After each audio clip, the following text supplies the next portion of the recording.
Kunjung ke apa lah ke Kerami sama ke mau di kota. Alhamdulillah kami kan bisa dia dukun alik negari mah. Memang di zaman Belanda lah do pecikudo kan, kecil kurang kan. Alhamdulillah pecikudo kan bisa dia pun. Setelah pemerintah kolonial masuk ke bumi Minangkabau, gelanggang pacu kuda pun dibangun. Terdapat 7 gelanggang yang dibangun pada zaman Belanda. Salah satunya berada di kota kelahiran Bung Hatta yang terletak di Jalan Bukit Ambacang Gadut di Latang Kamang antara kota Bukit Tinggi dan Kabupaten Agam. Gelanggang Bukit Ambacang ini dibangun pada 1889 dengan panjang landasan pacu 800 meter yang masih aktif dipergunakan hingga saat ini. Pendengar dan pemirsa RRI.net, saat ini saya berada di arena pacu kuda, di mana arena ini secara teritorial terbagi 2 kewenangan daerah, yakni sebagian kewenangan pemerintah Kota Bukit Tinggi dan sebagian lainnya merupakan kewenangan pemerintah Kabupaten Agam. Bangunan yang berbentuk bundar di belakang saya ini dahulunya pada zaman kolonial Belanda merupakan tempat juri memantau jalannya pacu kuda. Namun saat ini bangunan tersebut tidak lagi digunakan dan sekarang tempat juri memantau jalannya pertandingan dialihkan tidak jauh dari tribun penonton.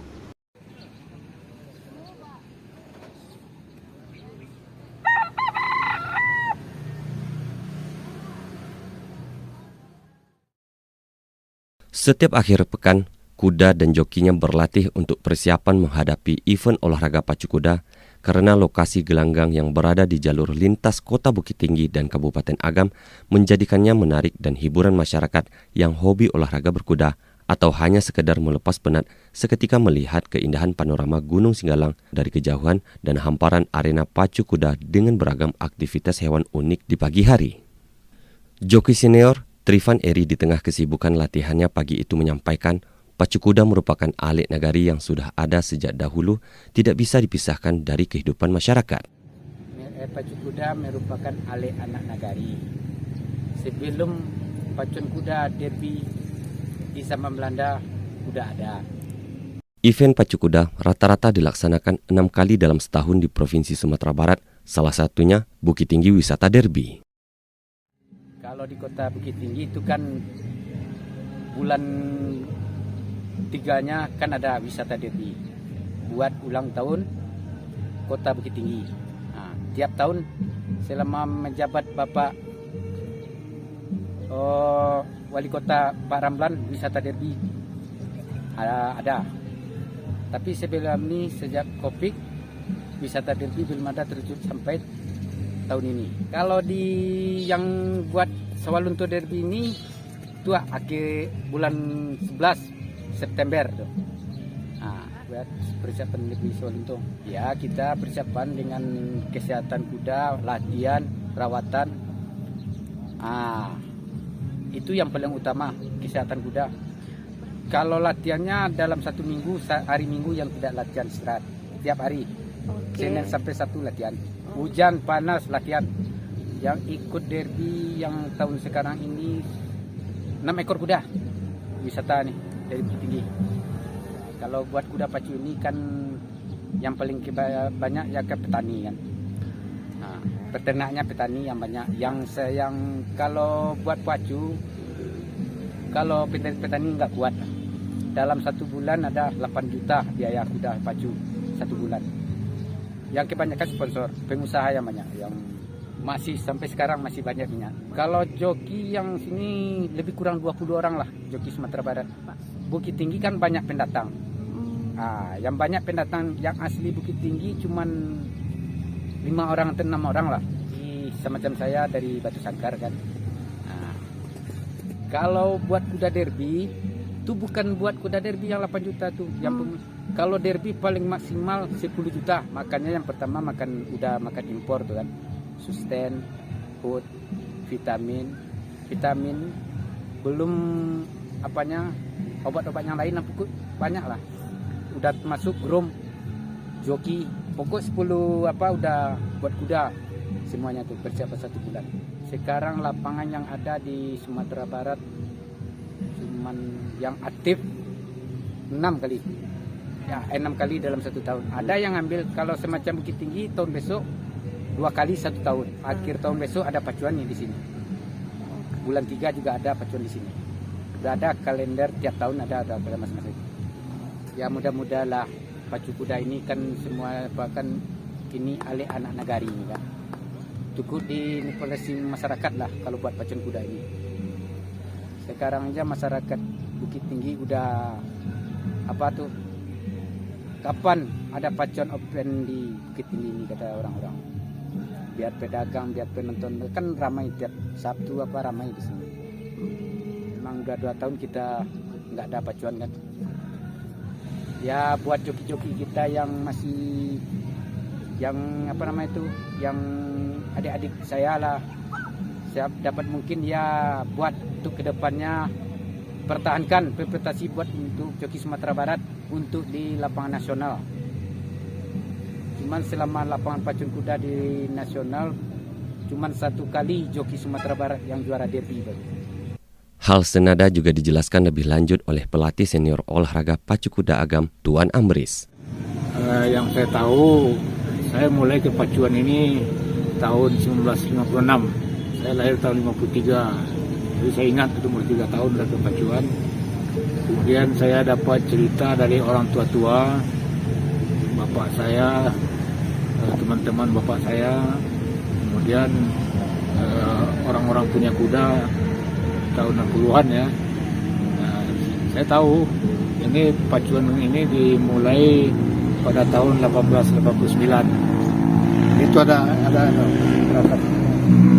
masih bahasa Belanda, dibangun oleh Belanda waktu itu. Kemudian setelah merdeka dilanjutkan oleh pemerintah Republik Indonesia. Di pacuan kuda ini dimulai dari pacuan yang kesenangan Belanda yang mereka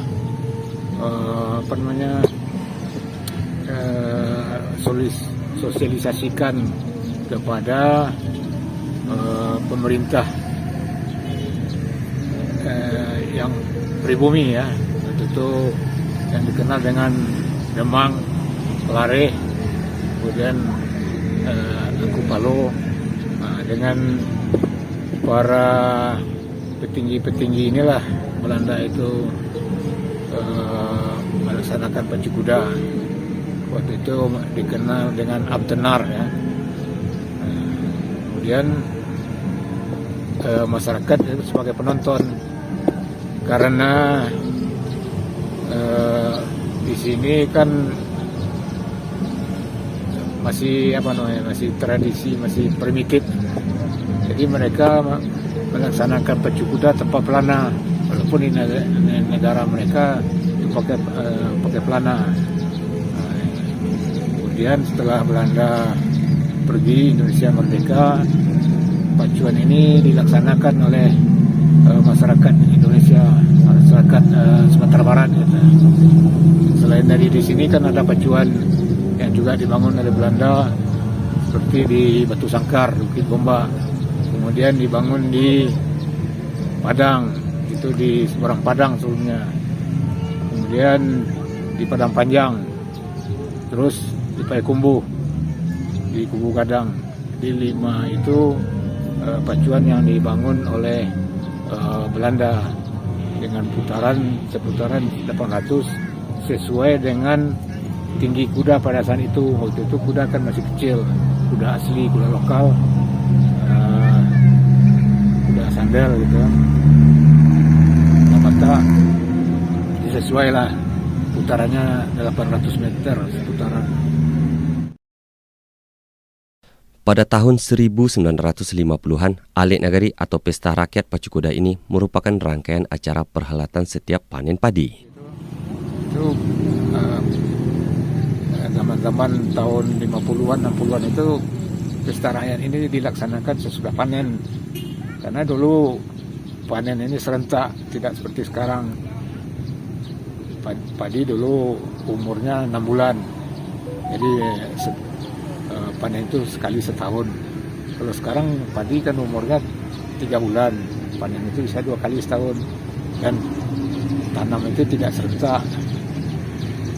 Di sana padinya sudah menguning, di sana sudah panen, sebelah sana masih hijau, dan sebelah sana masih pengolahan tanah. Kalau sekarang juga pemerintah. Jadi ada acara pesta panen itu. Jadi salah satunya yang dilaksanakan selain dari main layang-layang itu pacu kuda, ada pacu Jawi, pacu di Batu Sangkar gitu kan, ada pacu iti macam.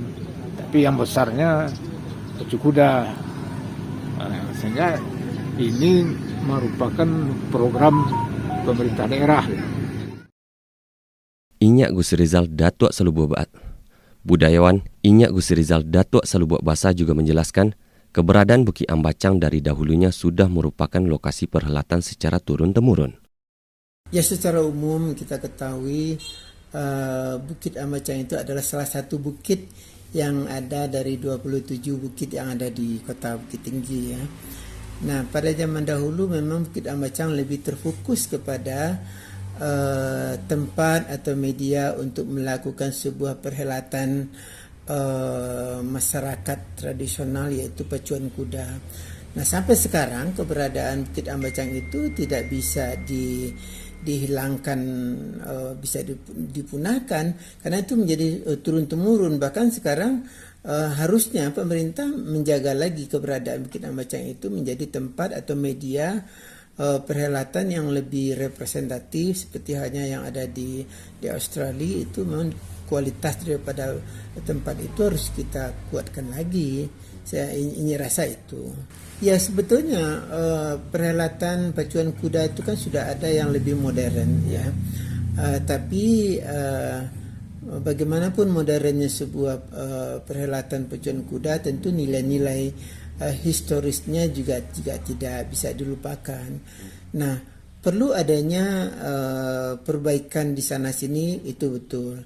Bagaimana safety atau keamanan di sekeliling pacuan kuda itu sendiri, agar masyarakat ketika pacuan kuda itu berlangsung, segi keamanannya tidak terganggu bagi yang berpacu itu sendiri, dan masyarakat juga merasa aman. Ya, rasa itu. Dan keberadaan pacuan kuda ini kan seperti antara dua sisi ya, dua nagari, yaitu nagari Agam dan wilayah Agam. Itu juga Bukit Tinggi juga. Sebenarnya Bukit Tinggi, Kota Orang Agam, sebetulnya ini satu sebenarnya. Jadi nggak ada dipersoalkan sebetulnya hal ini. Secara prinsip tidak banyak berubah ya Bukit Ambacang sekarang ini. Ini sih berharap adanya sentuhan-sentuhan modern lebih diterapkan, karena bagaimanapun juga Bukit Tinggi kalau memang mau mengelola sebuah industri pariwisata, maka industri pariwisata itu harus dikelola secara profesional. Kembali lagi inilah peran daripada pemerintah untuk melakukan tahapan-tahapan membenahi tempat-tempat objek wisata yang memang dianggap itu sebagai sumber simbol daripada kota Bukit Tinggi. Ini rasa itu perlu pembenahan yang lebih baik lagi. Ya, begini, beberapa kali ini menyampaikan dalam forum dialog. Nah, pemerintah harus membuat sebuah namanya schedule kapan secara tahunan. Nah, dan juga pemerintah kota membuat perhelatan itu tentu harus ada jadwal agar masyarakat tahu kapan itu perhelatan pacuan kuda di Bukit Tinggi, di Batu Sangkar dan lain sebagainya, supaya kita ini tahu, masyarakat tidak bingung, dan kapan informasi itu dapat ya melalui Dinas Pariwisata sebetulnya. Jadi sinkronisasi antara satu kota dan kabupaten yang ada di Sumatera Barat ini, mereka harus membuat kalender event namanya. Kalender event inilah itu harus duduklah antara pemerintah kabupaten kota dan diwadahi oleh dikoordinir oleh provinsi tentunya, membuat kalender event setiap tahun itu di mana saja kabupaten kota. Silakan supaya tidak tumpang tindih, sehingga secara tahunan itu masyarakat tahu event-event mana saja yang dilakukan di setiap kabupaten kota. Ini rasa itu. Kalau kita mau menjadikan Sumatera Barat menjadi kota pariwisata, ya diaturlah itu pariwisata. Tidak hanya meninggalkan bangunan untuk keperluan pacu kuda saja, pemerintah kolonial Belanda juga meninggalkan jejak berupa adanya klub pacu kuda Bukit Tinggi yang sudah ada sejak tahun 1889. Hal ini terlihat dari sebuah tugu kecil yang terletak tidak jauh dari rumah bundar. Terdapat tulisan dengan bahasa Belanda yang artinya peringatan 40 tahun berdirinya klub pacu kuda Bukit Tinggi. Tepat di belakang saya merupakan bangunan untuk tribun penonton pertandingan pacu kuda saat ini. Sementara bangunan di sebelah kiri saya ini yang tampak tidak terawat lagi merupakan tribun penonton bagi para petinggi kolonial Belanda pada masa itu. Saat ini sudah banyak yang berubah. Selain dari tempat pemantauan para juri saat pacu kuda berlangsung, juga terdapat Montagnard. Pesta rakyat itu diadakan sesudah panen, terutama panen padi, karena Sumatera Barat ini kan daerah penghasil beras. Jadi kalau panen padi di Agam, mereka ada mengadakan pacuan di Bukit Tinggi, di Gambacang ini. Kota Bukit Tinggi itu kan bulan 3-nya kan ada wisata derby buat ulang tahun Kota Bukit Tinggi. Nah, tiap tahun wisata derby ada. Tapi sebelum ini sejak Covid, wisata derby belum ada terwujud sampai tahun ini. Gelanggang pacu kuda bukan hanya sekedar saksi sejarah pemerintah kolonial Belanda, namun juga nadi kehidupan masyarakat sekitar. Melalui olahraga pacu kuda, multiplier efek menjadi tujuan seluruh pihak. Para peternak akan lebih terpacu untuk melahirkan dan merawat kuda-kuda yang berkualitas berprestasi. Tidak hanya itu, hal sederhana namun luar biasa dampaknya bagi kehidupan masyarakat sekitar Bukit Ambacang lainnya, yaitu bergeraknya roda jual beli bagi pengusaha makanan di sekitar lokasi ini, belum lagi para pekerja yang merawat kuda hingga para pemandu kuda wisata di saat akhir pekan, libur bersama, hingga libur hari besar yang membuat mereka tersenyum.